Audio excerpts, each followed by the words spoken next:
troops who just dropped, who's giving a little lesson at the memorial on Kinkle Heath. We've now moved to the cemetery at Oosterbeek.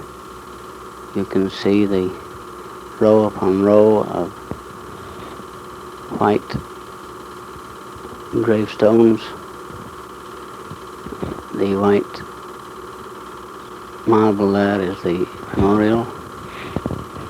This is kept immaculate by the Dutch gardeners, and each year at this service the Dutch school children lay flowers on each grave, as you'll see later on.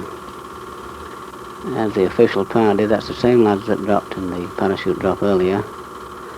We have the British with the red berets, and then we have the Americans there too. These are all veterans on the right with the flags of the different parachute regiment association. There's Tex Banwell again, the fellow that just did the parachute jump. He's 61, he's made 989 jumps. He said he's going to jump 1,000 or kill himself, whichever comes first. Here's Colonel Lonsdale again, just ready to come out and read the lesson.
Pity this has to be cut up a little bit, but just don't have enough film to take it all in. It takes too long.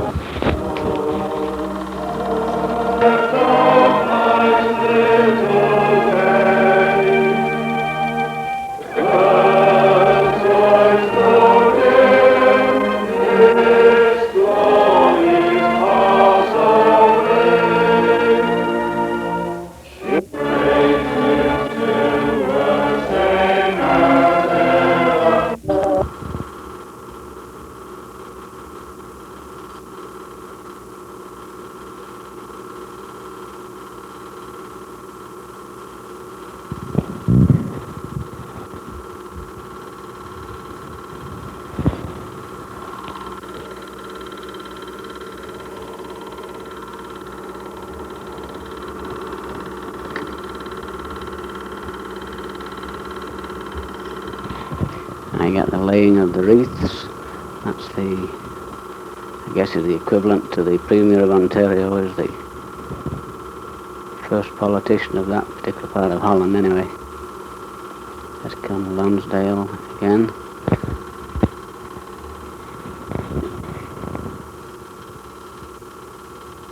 This is one of the Dutch organizations.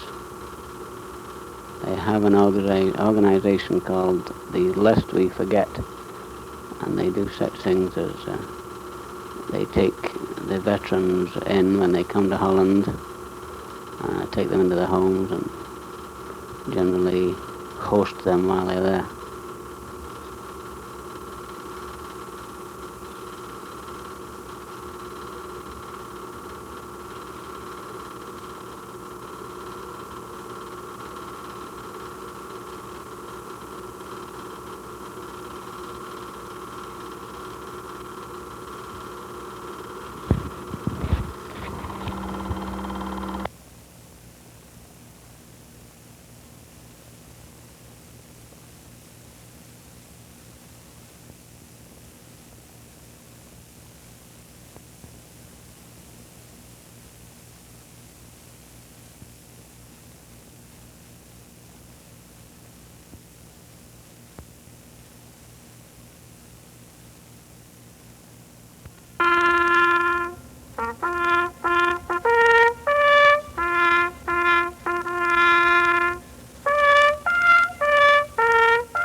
for Ostend. These are all ex-paratroopers and their families.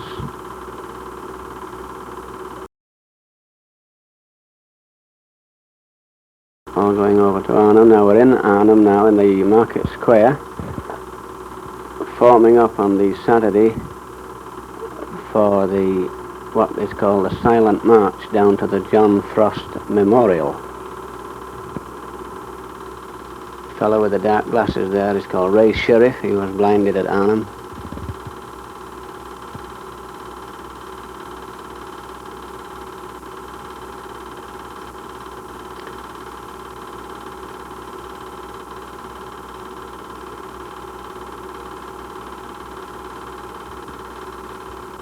This is, I said, is called the Silent March, and it really is silent. You can't hear anything but the shuffling of feet.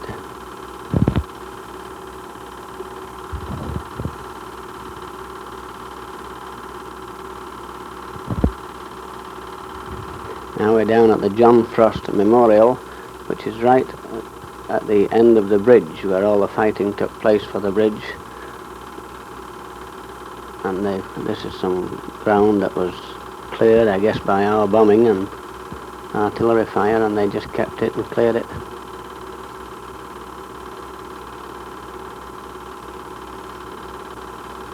Tall fellow there looking at you is Reg Curtis. He writes to me quite frequently.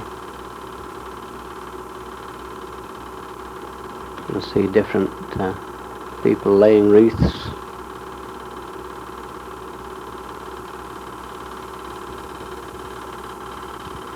These are the Dutch soldiers which are on the cenotaph there. These are Dutch civilians, but the gentleman that's laying the wreath, I believe, is the, I don't know what you call him, Prime Minister or whatever it is of Gelderland. These are all public officials anyway.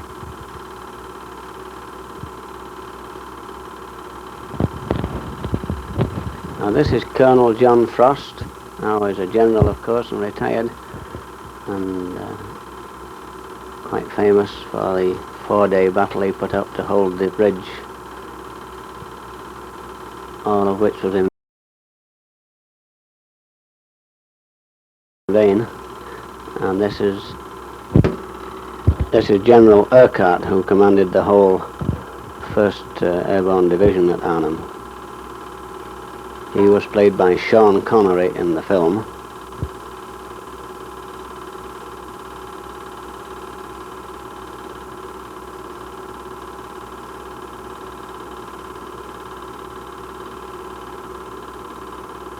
The Dutch children coming to lay flowers on the cenotaph.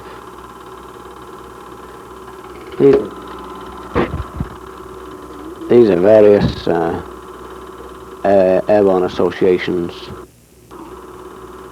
Now we're on the Genkel Heath, or Ginkelsheder, I think is how the Dutch pronounce it, waiting for the 1st Battalion to drop, who are in those 2 planes there. They didn't drop because it was too windy. Now that's Vic Moore there with the tie-on gun with his thumb up. That's the fella I escaped with and actually swam across the Rhine with, although he can't swim. We had a little rubber boat, and I put him in the boat and pushed it across. Now this is the 1st Battalion that were up in those airplanes. They came down for a service on the heath afterwards. There's another memorial here. You have to remember that in 1944, nearly 10,000 airborne, both parachutists and gliders, landed right on this scene which you see now. Unfortunately, it was about 7 miles from the bridge and a little too far away.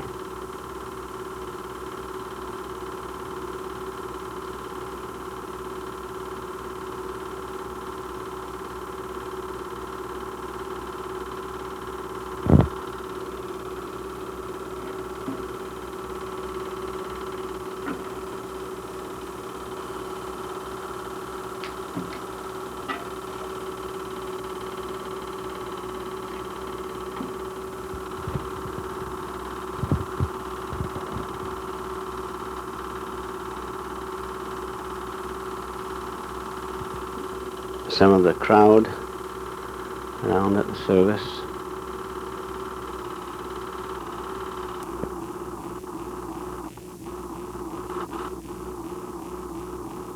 There's Vic again, stood with the family of Arnhem Market.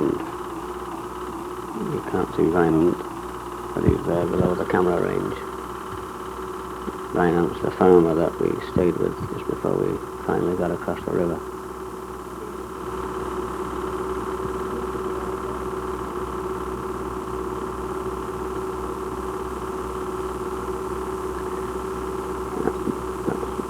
Colonel Lonsdale, he was a very famous colonel at the time, formed what is called Lonsdale Force. That's his wife with the red coat, myself and Vic and his wife. This is at the cemetery now, the next day. It's a little out of focus, some of this.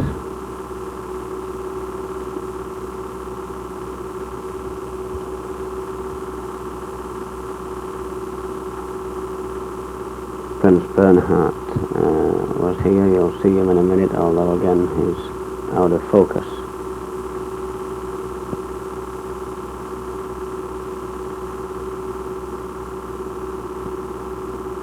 There he is now, just going up to make the presentation and present the lay the wreath, in fact.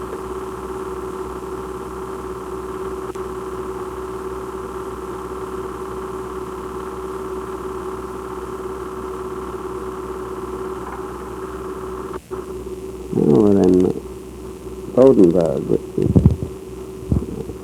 Hank Minker's house here.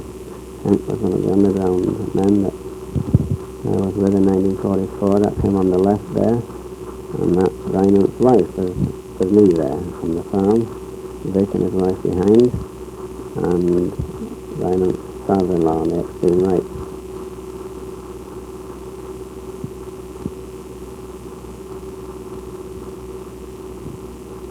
Reinhardt's daughter on the extreme right now.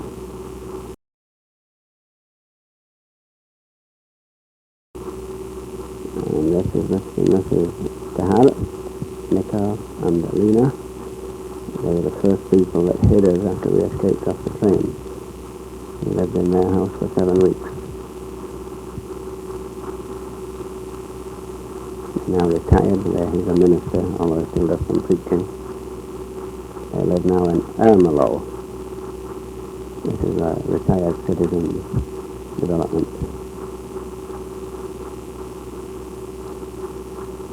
Now we're on the bus going back to the ship in Ostend. We're just leaving Arnhem now. That's another of the memorials at the roadside. There was some considerable fighting.